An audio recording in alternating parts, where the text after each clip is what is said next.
Hi everyone, my name is Naomi and I maintain a website www.suzhousocial.com.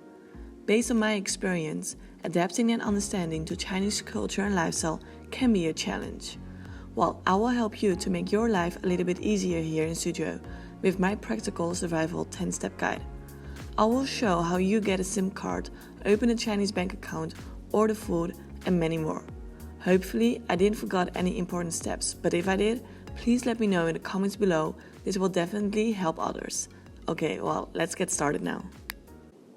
This is probably one of the most important steps for you in your first week, because without a Chinese debit card, you will have a rough time here in China. Nowadays, many people, I guess almost everyone, pays with Wechat or Alipay, and I'm definitely one of them. It's super convenient, and whenever I do pay with cash, it feels a bit old school. Get a Chinese debit card as soon as possible. You should do this before applying for a residence permit, because the police station keeps your passport for around 3 weeks.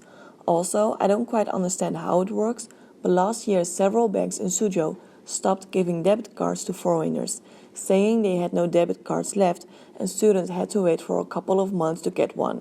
You have to bring your passport, accommodation contract, a Chinese phone number, and bring your proof of study or admission letter, and make sure you bring at least 50 RMB. I typed in on Apple Maps Bank of China, and then you will see a few offices here and there. It's better to open a bank account at Bank of China or ICBC. These are the largest banks, and it's easier to find an ATM in the neighborhood. Please make sure you tell the bank what visa you have before you start waiting to avoid disappointments. Expats and students with X1 visa can open a bank account at Bank of China and ICBC, while students with an X2 can't. There's an ICBC at North Campus of XJTLU providing English-speaking staff. Students with an X2 visa can open a bank account at Bank of Communications in Hanlin. You can also try China Industrial and Commerce Bank. When applying for a bank account, you will receive this blue paper thingy. Don't lose it, because here you can see how they have written your names. It might happen one of the employees from the bank misspelled your name, especially if you have saint names or a difficult surname. Always double check and make sure they filled in your names correctly. I have linked my Wechat account to my Chinese debit card in the bank. I suggest you do the same thing. It wasn't that crowded in the bank. I advise you to go in the morning, and one of the employees was so kind to help me out, because connecting your Wechat account with your Chinese bank account can be a hassle. For example, if your name is Lisa Joelle Smith, but in China they put your surname in the front, so now it is Smith Lisa Joelle. Oh, by the way, I had some issues putting my passport number in Wechat, so I first typed it on notes and then I just copy it.